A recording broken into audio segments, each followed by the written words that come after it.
I'm Vash. Today I am dressed in red and ready to tell you guys about my heart attack story.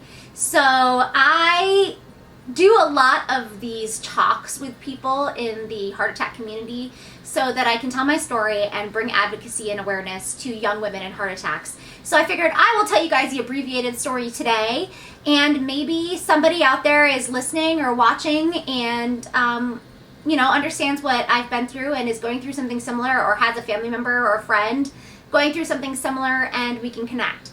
I have been running my blog, heartattackat31.com, for the last 3 years now, and it has completely changed my life. I started running the blog about a week after I got out of the hospital because I wanted to update my family and friends as to what was happening and how my recovery was going. But it also served as a tool to help me with my memory. My memory was horrible after the heart attack. Absolutely horrible. I would eat breakfast and then I would eat breakfast again because I didn't remember eating breakfast the first time. Or I would eat something or do something or say something and I wouldn't even remember doing it. So this blog really helped me document my journey from the heart attack and also maybe provide a little bit of light on young women and heart attacks, because there's really not a lot out there. When I had the heart attack, I searched the internet. I was looking for somebody who had a story similar to mine, or at least could understand what I had been through. And most of the support groups or websites or organizations were catered towards, I'm just going to say it, older white men who were out of shape and looking for similar people in their situation. So it has completely opened up my entire world. I receive emails almost daily from people around the world who have been through a stroke or a heart attack, or are taking care of somebody, or are engaged. I've talked to a lot of partners around the world of people who have been through heart attacks, and they're just looking for some advice. They're looking for somebody to listen to them and understand what they're going through. So it has been a real privilege to be able to help people through my blog and through my experience. Sometimes it can be kind of difficult for me because I go through what I call survivor burnout sometimes, where I take on everybody's story and I worry about people, and if people don't email me back, I wonder if something happened to them, or they tell me about their depression or their struggle with their physical recovery, and I really feel for them, and I have a hard time separating my feelings as a survivor from my feelings as an advocate and as someone who's just a listening ear. So that has kind of been a struggle for me, but I think it's worth putting it out there because there is a huge network of young survivors out there that don't really have a way to connect, and the internet is a great platform for that. So enough about that. If you are interested in my blog, check me out, Heart Attack at 31. I also have a Twitter that's associated with it where I tweet and retweet from other American Heart Association Twitter accounts and from other survivors, stories from around the world. I love hearing those. I love getting to know other organizations that are helping young women and men through heart attacks. So check it out. Check out those 2 social media accounts. So in 2012, this was in January 2012, I had just started marathon training. I had signed up for the Pittsburgh Marathon, which was going to be in May. I had just run my first half marathon in Daytona the previous fall, and I was ready. I had signed up for that marathon, and I was ready to train. So my friend and I were upping our mileage, and we were doing very long runs on the weekends, and I had just become really, really tired. Now, I thought perhaps that maybe because my mileage was greater, that was, wearing me out. I was tired from work. I don't know. I felt maybe that it was just too much stress on me, and that the longer mileage attributed to me being tired. But this was not just like any ordinary tired. This was not like I could take a nap and get rid of it. I was sleeping 12, 13, 14 hours a night and still waking up and feeling like my whole body was like cement. It was really hard for me to function through the day. It was really hard for me to have a high level of energy at my job and to do my job to the best of my ability, which really bothered me because I love my job and I always want to make sure that I'm putting forth my best effort. So this had happened for about 3 weeks. It started about New Year, and we were into like the 3rd week of January, and I still was not feeling very well. I had a big run planned. I think it was like 14 miles. And we had planned it for that Saturday. And all week I was just dreading it. You know, I went to the Tuesday and the Thursday runs. I did the shorter runs. And Saturday was coming up and I'm thinking, how am I going to run 14 miles? How am I going to possibly get through this? Because I can barely walk to my car and drive myself to work at this point. How am I going to do this? My run times had dropped dramatically. It was extremely slow. Actually, on one of the runs, I was so tired, I had tripped and fallen and hurt my knee and ended up at the doctor. Luckily, everything was fine. It was just a bruise and some loss of blood. But it was a tough month for me. So we get to that run on that Saturday morning, and I meet my group, and I am just thinking, this is not going to happen. And I started running, and I made it maybe a 1/10 of a mile. That's probably being generous. And I just broke down crying. I just broke down completely. And I just looked at my group and I said, I can't do it. I don't feel well. I don't know what it is. I just felt tight all over and just heavy. That was the best way of saying it. I was tired and heavy. So I also developed this big knot on the back of my head that ached, and my whole back of my head just hurt. And I thought, gosh, maybe I'm coming down with something big. Like, this is not me. I should have been rid of this by now. This is going on 3 weeks. I should be feeling better. So instead, obviously, of finishing the run, I walked back to my car and I drove to an urgent care facility here. And I waited in the parking lot until it opened. And when I finally got to see the doctor said, well, maybe you have mono. So I said, okay, cool. Maybe I do have mono. Possible. I had mono in high school, but, you know, it stays in your blood system. Cool. They took my blood, mono negative. And he said, well, you know, let me give you a neurological consult because I was also kind of having a little bit of pins and needles in my fingers at that point. And check them out on Monday and, you know, that should be fine. Okay. So I said, let me go home and rest. Maybe that will help. So I got home, I tried to take a nap, but I didn't feel well. I couldn't even like relax my body enough to go to sleep. And it became about 6 or 7 o'clock at night. And all of a sudden, the chest pain started. And I always tell people it felt like a mop being wringed out on my chest while somebody's sitting on my chest. It was the most intense pressure and pain I had ever experienced. And I take pain really well. I've broken bones. I've done a lot. I'm crazy. I've got tattoos. But this pain, it scared me. It was the kind of pain that you're like, this is not right. So I tried another urgent care facility and stumbled my way through the Orlando airport because this is where that facility was located at that time. And I thought in my haze that it was the only one that was open. And I didn't want to pay the ER costs. Yes, that's bad. So I stumbled through the airport until I got to this urgent care facility where they told me, you probably have mono. Obviously, tested me for mono. I don't have mono. Then they gave me an EKG because I said, listen, I'm having these chest pains and I feel like this is what a heart attack would feel like. I kept saying that to them and I kept texting that to my friends too. Like, I feel like if I was having a heart attack, this is exactly what a heart attack would feel like. What more can I say? So they did an EKG test on me, which turned out fine. So I was sent on my way and sent home with active chest pain, sweating. I just remember sweating and being like, I need to take a nap, but I can't sleep, and I feel like crap, and I can't do anything, and I was just beyond frustrated. So Saturday night, suffered the whole night, didn't get any sleep. Sunday, suffered the whole night, didn't get any sleep. All day Sunday, all night Sunday. Monday, I go back to work. I feel like crap, and at this point, I'm looking down, and my skin is turning gray. My skin is gray at this point.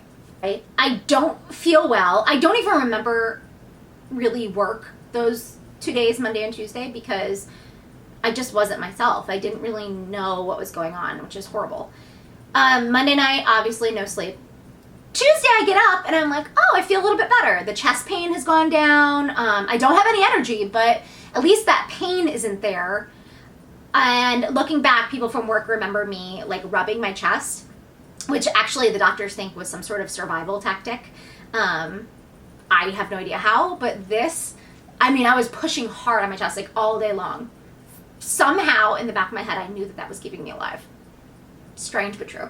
So Tuesday, feeling better. I'm driving home from work and the chest pain starts again. Intensely. like more than it had been the last 3 days. Like my entire body was catching fire from this one spot in my chest. So I went home and I walked my dog, because that's what you do when you're having a heart attack. You go home and you walk your dog, folks. I felt bad. He had been inside all day and I know he needed to eat. So I went home, I walked him. Apparently I called friends crying hysterically, saying I didn't know what I was doing, but I needed to get help, and grabbed my iPad, my charger, and my glasses, and I headed out the door. So I drove myself to the closest ER, where they gave me an EKG and did a chest x-ray, and I waited in the waiting room for 5 hours. And I'm just crying hysterically. Finally, I sucked it up and I called a couple friends, because I said, you need to come here because I feel like I'm going to die in this waiting room. Like, I feel like this is it for me. I can't explain it. I just know that this is not okay, and I really need you. Now, mind you, I am not someone who asks for help, like, ever. I don't ask for help. So this was a big deal to call 2 of my closest friends and say, hey, get over here, I need you. That was a big deal. So they came over and sat in the waiting room with me. Finally, I was admitted to the ER, and the ER doc says, listen, we have no idea what's wrong with you, but we think maybe you have some sort of infection in your heart. So we're going to keep you overnight, and we're going to monitor you. So they admitted me, and I got a room and started to sleep, and I was actually feeling better and thinking, why did I even drive myself to the ER? This is so stupid. Like, it's probably like heartburn, and they're going to be, you know, in the morning they're going to go, seriously, lady, get your life together, or stop eating spicy food or something like that. But about 4 or 5 o'clock in the morning, my monitors are all going off, my wires are all beeping, the whole 9 yards, and I get a massive nosebleed.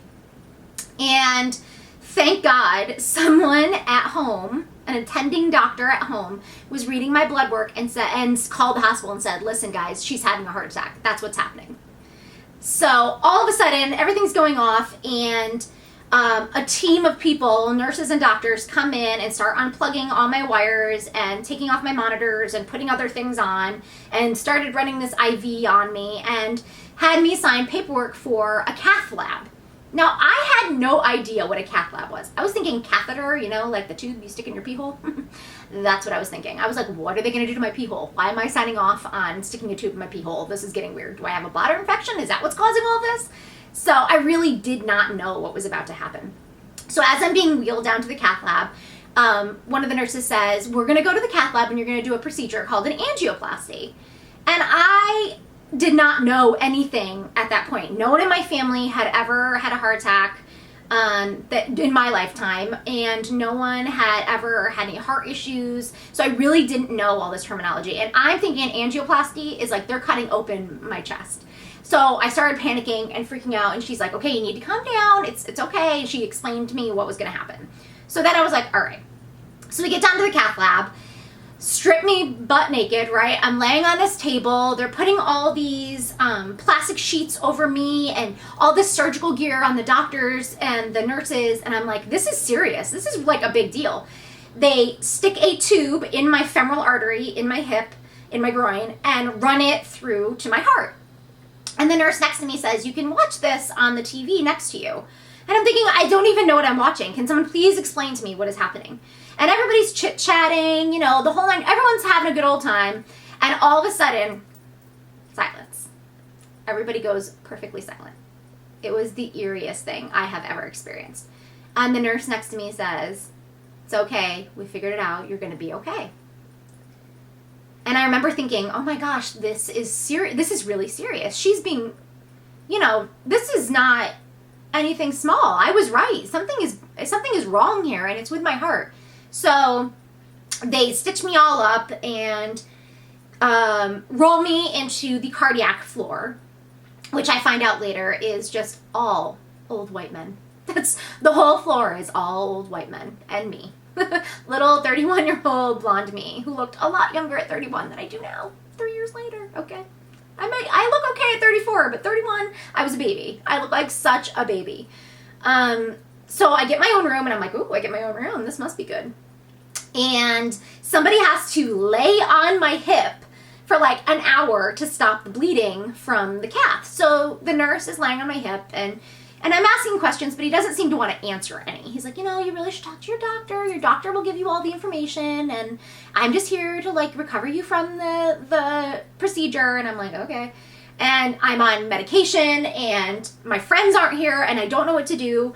I kept asking for my purse, which was in the other room, and they didn't want to give it to me. But they, you know, I knew they had it, but they didn't want to give it to me. I think looking back now, I think it's because they didn't want to give me my cell phone because they didn't know what I was going to say, because I was on like morphine and some stuff. So I think they just were trying to prevent me from having a nervous breakdown. So I tried my work number, and I'm just trying desperately to get a hold of a friend. And I'm just calling around, and I just remember saying to her, hey, something's wrong. Something's wrong. I need you to come to the hospital. And in the meantime, the nurse, my nurse Linda, who is amazing, and if she ever sees this video, she should know that my entire recovery that week is pretty much dedicated to her and my friends, because I could not have done it without her. She was a heart attack survivor, and she really guided me through that week. So she had told me, listen, you had a heart attack. And that's what, and so I am just, what? So I'm trying frantically to get a hold of somebody. She gets a hold of my best friend Joe, and they both come to the hospital. But I am still recovering from my procedure, so they won't let them in just yet. And it wasn't until the next day that we really found out how bad it was. And I was 99% blocked in my mid-LAD, which they often call the widowmaker, because so few people survive a blockage in that artery.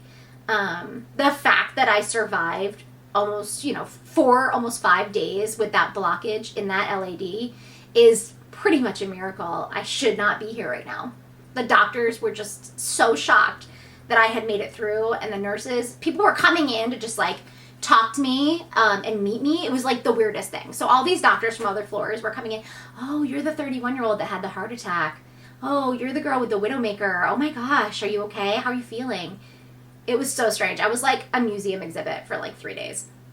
And I was getting through the week okay. Tuesday, Wednesday, Thursday, I was feeling even better. And then Thursday night, I had what they think was probably a TIA or like a mini stroke. Because I remember talking to my friends, and all of a sudden, shoop, and I don't, like 3 or 4 hours, I was just gone out of my memory. Like, I don't remember what happened. I heard that they had the bed up, and they were trying to, increase my blood pressure. I don't really know what happened during those 3 hours, but when I woke up and got kind of back into it, the nurse said I probably had a mini stroke, and it was probably just like an aftershock after an earthquake, which I thought, oh god, an aftershock? That's horrible. So I stayed in the hospital for a little under a week, and was out of work for a month, which was the minimum my doctor would allow. He really wanted me to stay out more, but I just felt like I needed purpose again. So while I was home recovering, I started the blog and started it as a way to connect with everybody. So it has been 3.5 years since the heart attack. And since then, I have really worked hard with the American Heart Association and with Go Red for Women and Go Red and the National Institute for Health and so many amazing organizations. And I've been on Dr. Oz, and I was in Good Housekeeping, and all the local news channels and radio stations and publications, and it has given me purpose. It has completely given me a way to help people genuinely. And I am thankful. I know that sounds weird, but I'm thankful for the heart attack, because it's really given me a second lease on life. Before the heart attack, I was pretty emotionally closed off with my friends and family. I didn't really like to cry. I didn't really like to open up to people. And I swear to God, like, all I do now is cry. I swear, all I do is cry. I, like, see a commercial and I cry now. So my friend Joe always says that when they unblocked my artery, they also unblocked my heart, my emotional heart. And I was like, yeah, shove it, Joe. So it was really cathartic for me to go through that experience. And even so, because 10 months after I had the heart attack, I met the love of my life. So I think it really did open my perspective, and I don't know, it changed who I am for the better. So, yeah, if you guys have any questions about my heart attack or about my recovery, please don't hesitate to ask. I'm really open with it. I'm less shy about the details now than I was the first year. The first year I had the heart attack, I was very depressed. It was really hard that first year. I was going through a lot. I just couldn't imagine my new life after that. Or I was afraid that I was going to die in my sleep. I was afraid that I would never run again. I was afraid that no one would want to be with me. I was afraid that I wouldn't be able to have a family. And I probably can't carry kids because of the medications that I'm on and will be on the rest of my life. But love is what makes a family. So I can adopt. And we've talked about that. But a lot of aspects of my life have changed. I seek happiness in my relationships. I don't seek obligation. I seek change in my work. I changed my job a little bit to make myself happier. I've changed how I interact with my friends. I've changed how I approach everyday life. I mean, I was spontaneous before, but now I really only do things because I love to do them. I'm not going to do things because of what other people think or what their opinion of me is. It's just not, that's not who I am anymore. I really genuinely love living my life for me and for those that I love. So questions, leave them below. I'm happy to answer them. Nothing is too personal. I mean, some things are too personal, but nothing about this is really too personal. I'm happy to help in any way. And I hope that this story inspired you to go out and advocate for heart health, especially in young women and men, because it is the #1 killer here in the United States, and it deserves our advocacy and attention. So comment below if you have a survivor story, or if you want to connect on this topic. I would love to interact with any of you, and pass this along to somebody who might need to hear someone else's story, because there is hope out there and there is an entire community waiting to help you. So I hope you enjoyed my story. That sounds weird. That sounds weird, guys. All right, back to my regular scheduled program after this. And I hope that all of you are having a heart healthy day. Bye.